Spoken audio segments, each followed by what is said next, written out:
Hello बच्चों, स्वागत है आप सभी का हमारे YouTube channel study for student में। एक बार फिर से सर्कल आज हम लोग शुरू करेंगे। इस वीडियो में थ्योरम पढ़ेंगे आज हम लोग सर्कल में कि थ्योरम क्या क्या होता है। सर्कल के कुछ बेसिक थ्योरम होते हैं जिसके बारे में आज हम जानकारी देंगे। कुल 3 4 5 थ्योरम आज क्लियर करते हैं। जो 9th 10th के बच्चे हैं वो लगातार सर्कल के थ्योरम को लेकर स्ट्रगल कर रहे हैं, तो हम उसी पे आज चर्चा करेंगे। थ्योरम नंबर फर्स्ट, दो सर्कल कब एक दूसरे से इक्वल हो सकते हैं। दो सर्कल हो, 3 सर्कल हो, 4 सर्कल हो, या जितने भी सर्कल आप खींच सकते हैं खींचिए, लेकिन सभी सर्कल इक्वल कब कहलाएंगे? जब उनके रेडियस इक्वल होंगे। बहुत ही कॉमन चीज है, ये बहुत ही छोटी चीज है कि आप किसी भी सर्कल को इक्वल कब कहेंगे, या दो से ज्यादा सर्कल है तो उन्हें इक्वल कब कहेंगे?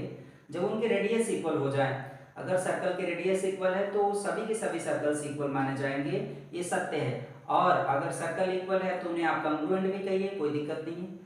2 सर्कल हो, 3 सर्कल हो, 4 सर्कल हो, या जितने भी सर्कल हो, वो अगर इक्वल है, उनके रेडियस इक्वल है, तो उन्हें कंग्रुएंट कहिए। ठीक है, सर्कल कंग्रुएंट कहलाएंगे तभी। तो ये थ्योरम नंबर फर्स्ट रहा। अगर आपके रेडियस इक्वल हो जाते हैं, यानी ओ बी और ओ डैश ए अगर ये इक्वल हो जाते हैं, रेडियस है, अगर रेडियस इक्वल होते हैं तो ये दोनों के सर्कल इक्वल कहलाएंगे। ठीक है,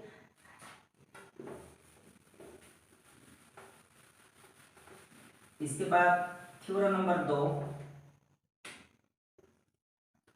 कोसेंट्रिक सर्कल किसे कहा जाता है? एक सर्कल हो, चाहे 2 सर्कल, 3 सर्कल, 4 सर्कल, उन सभी के पास सेंटर होते हैं, ये कंफर्म होता है। एक सर्कल में कॉमन सी बात है, एक सेंटर, रेडियस, डायमीटर्स और सर्कमस्टांसेस तो होते ही होते हैं, इतना तो हम जानते हैं। लेकिन सर्कल को कोसेंट्रिक सर्कल कब कहा जाता है? जैसे मैं एक सर्कल बना रहा हूं यहाँ पे,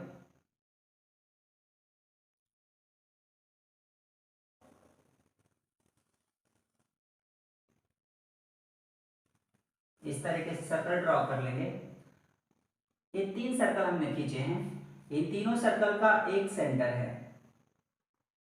तीनों सर्कल का एक सेंटर है। रेडियस अलग अलग है, जो बाहर वाला सर्कल है उसका रेडियस कुछ और होगा, इसके बीच वाला सर्कल का रेडियस कुछ और होगा, एक और अंदर सर्कल है, इसका रेडियस कुछ और होगा। रेडियस भले अलग अलग हो सकते हैं, डायमीटर अलग अलग हो सकते हैं, सर्कमफ्रेंस अलग अलग हो सकता है, लेकिन एक चीज कॉमन है तीनों सर्कल के लिए। चाहे सर्कल, 3 सर्कल यहाँ दिख रहे हैं आपको, इन तीनों सर्कल में एक चीज कॉमन है, रेडियस अलग है, डायमीटर अलग है, सर्कमफ्रेंसेस अलग है, बट एक चीज कॉमन है तीनों सर्कल के लिए, वो है सेंटर। यानी आप इन्हें कोसेंट्रिक सर्कल कह सकते हैं, कोसेंट्रिक सर्कल। ये कोसेंट्रिक सर्कल्स हैं। ये कोसेंट्रिक सर्कल इसलिए नहीं है क्योंकि इनके रेडियस अलग अलग हैं, इसलिए भी नहीं है क्योंकि इनके डायमीटर अलग अलग है, और इसलिए भी नहीं है क्योंकि इनके सर्कमफ्रेंस अलग अलग है, बल्कि ये कोसेंट्रिक सर्कल इसलिए हैं क्योंकि इनके सर्कल कॉमन है। चाहे वो 2 सर्कल हो, चाहे 3 सर्कल हो, चाहे 10 सर्कल हो, चाहे जितने भी सर्कल खींच रहे हैं आप खींचिए, कोई दिक्कत नहीं, लेकिन उन सभी सर्कल का एकमात्र सेंटर होना चाहिए, एक कॉमन सेंटर हो, तो उन्हें कोसेंट्रिक सर्कल कहा जाता है। अगर हमने 5 सर्कल खींचे, उन पांचों सर्कल का एक ही सेंटर है, तो उसे आप कोसेंट्रिक सर्कल कहेंगे, और उस सेंटर को कॉमन सेंटर कहा जाता है। क्लियर? ये अच्छे से याद रखिए। कोसेंट्रिक सर्कल के लिए थ्योरम नंबर 2।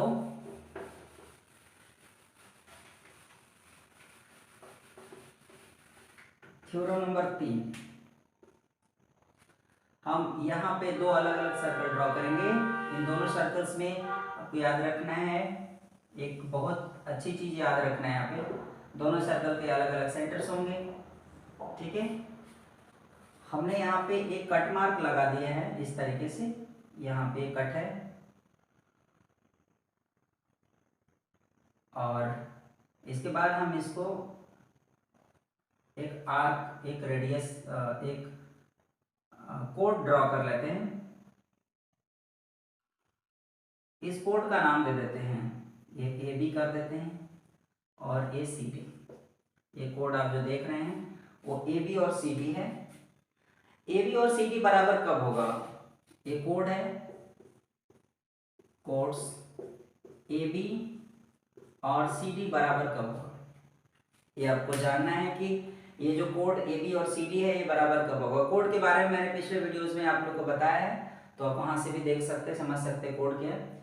फिलहाल ये जानते हैं कि कोड बराबर कब हो जाएगा, जब इसका जो एक आर्क है ना ये बराबर होगा, ये आर्क, यानी अगर इसको x मान लेते हैं यहाँ पे, इसको यहाँ पे y मान लेते हैं, यदि इफ ए एक्स बी या कोड आर्क और सी वाई डी या आर्क बराबर हो जाए then A B equal to C D हो जाएगा, ये तय है।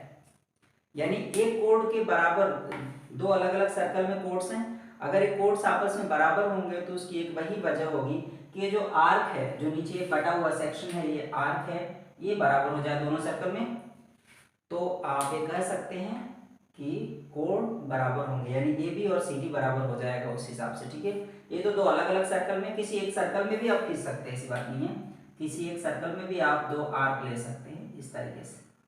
अगर आपको दिखाना है तो यहाँ भी दिखा सकते हैं सी डी।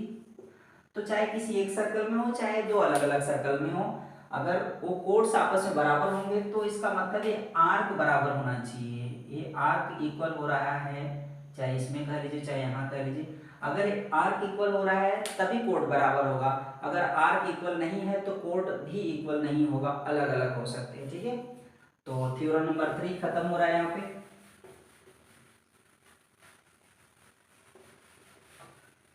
थ्योरम नंबर 4, एक सर्कल ड्रॉ करते हैं,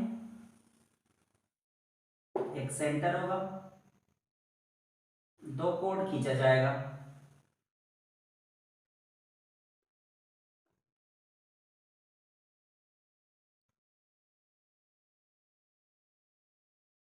कुछ इस तरीके से, ये ए बी और ये सी डी। अब हमें ये पता करना है कि एंगल बराबर हैं क्या। अगर एंगल बराबर हो रहे हैं, if angle A O B बराबर angle C O D, then chords A B बराबर सी डी। ठीक है, कोड ए बी और सी डी क्या हो जाएगा, बराबर हो जाएगा। यानी अगर सेंटर पे एंगल बराबर हो रहे हैं, किसी एक ही सर्कल की बात करें, किसी एक ही सर्कल में अगर सेंटर पे एंगल बराबर हो रहा है यहाँ पे, तो ये आपका कोड जो होगा वो बराबर हो जाएगा। ठीक है, ये क्लियर होगा। अगर कोड बराबर हो जा रहा है उस हिसाब से आप ये भी कह सकते हैं कि सर जो ये आर्क होगा वो भी बराबर हो जाएगा, यानी ए एक्स बी बराबर हो जाएगा सी वाई डी। ये जो आर्क है ये भी आपका बराबर हो जाएगा। यहाँ पे तीन रिलेशन है, याद रखना है। सेंटर पे अगर एंगल बराबर हो रहा है किसी एक ही सर्कल में, किसी एक ही सर्कल में अगर सेंटर पे एंगल बराबर है तो कोड बराबर होगा, ये दोनों कोड्स बराबर होंगे, और कोड बराबर होंगे तो आर्क भी बराबर होगा। इस तरीके से हम आपको समझा सकते हैं कि अगर सेंटर पे एंगल इक्वल है तो आर्क भी इक्वल होगा। सीधे भी बोल सकते हैं, इनडायरेक्टली आप बोल सकते हैं, जैसे सेंटर पे एंगल इक्वल होता है तो कोड दोनों बराबर होते हैं, और कोड बराबर है तो आर्क बराबर होगा। उस तरीके से आप ये बोल सकते हैं कि अगर सेंटर पे एंगल इक्वल हो जाता है किसी एक ही सर्कल में तो सीधे आपका आर्क बराबर हो जाएगा। तो रिलेशन यहाँ पे इनडायरेक्टली भी है और डायरेक्ट भी है, जिसको याद रखना है थ्योरम नंबर 4 में। ठीक है,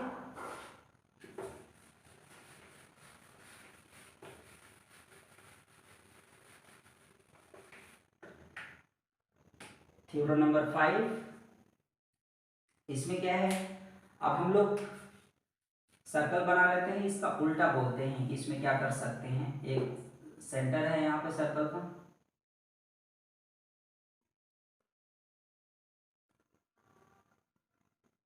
कुछ इस तरीके से।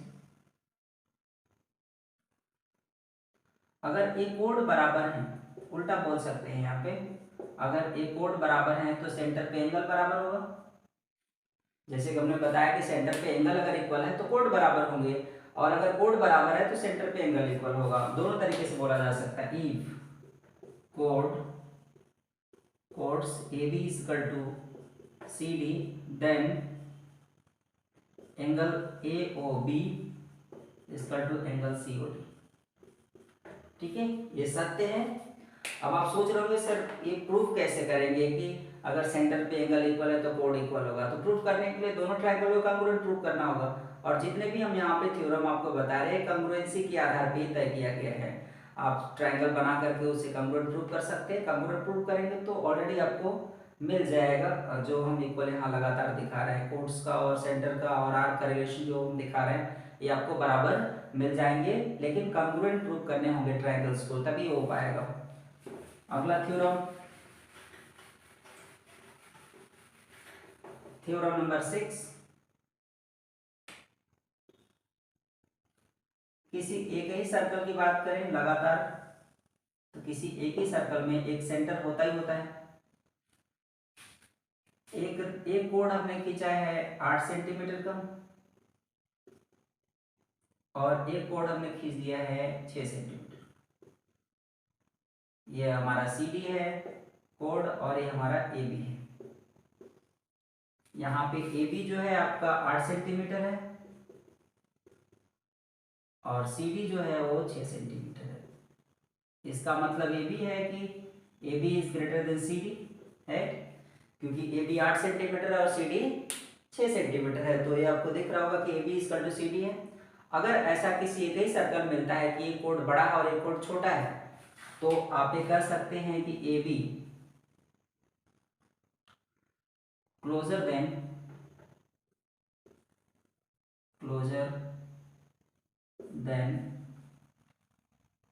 सी टू द सेंटर।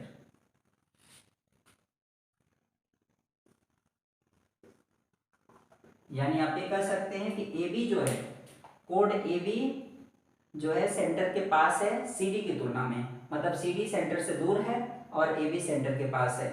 और यही आपके कंफर्मेशन में सही रहेगा कि कोण जो ज़्यादा बड़ा होता है वो सेंटर के पास होता है, और जो छोटा होता है वो सेंटर से दूर होता है। यानी कोण का लेंथ अगर बड़ा करते जाएंगे तो सेंटर के पास आता जाएगा। जैसे मैं एक और कोण यहाँ पे खींचूँ, यहाँ पे ये मान लीजिए पी क्यू हो गया, तो पी क्यू सबसे बड़ा हो जाएगा। P Q is greater than A B is greater than C D, सबसे बड़ा हो जाएगा, क्योंकि ये सेंटर के बिल्कुल पास में है। तो सेंटर के जितना पास में आप जाते रहेंगे कोण का लेंथ बढ़ता जाएगा, सेंटर से आप जितनी दूर जाते रहेंगे कोण का लेंथ छोटा होता जाएगा। ये सही तरीका है। जिसको समझ में आया तो समझना है अच्छे से, और याद भी रखना है कि सेंटर के बिल्कुल पास में अगर हम हैं तो कोण का लेंथ बड़ा होता है, और सेंटर से दूर जाते रहेंगे तो कोण का लेंथ छोटा होता जाता है।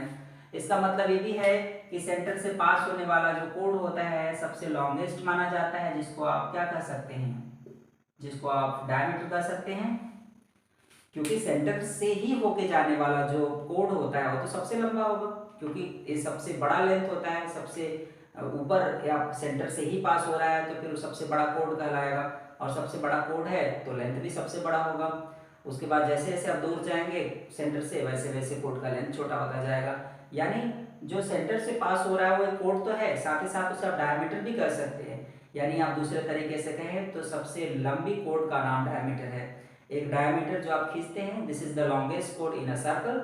एक सर्कल में सबसे लंबी कोण का नाम क्या है, डायमीटर है, जिसके बारे में हम आपको बता रहे हैं। ठीक है,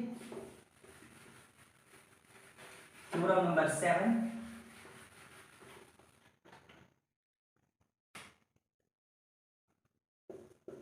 किसी एक सर्कल की बात करें,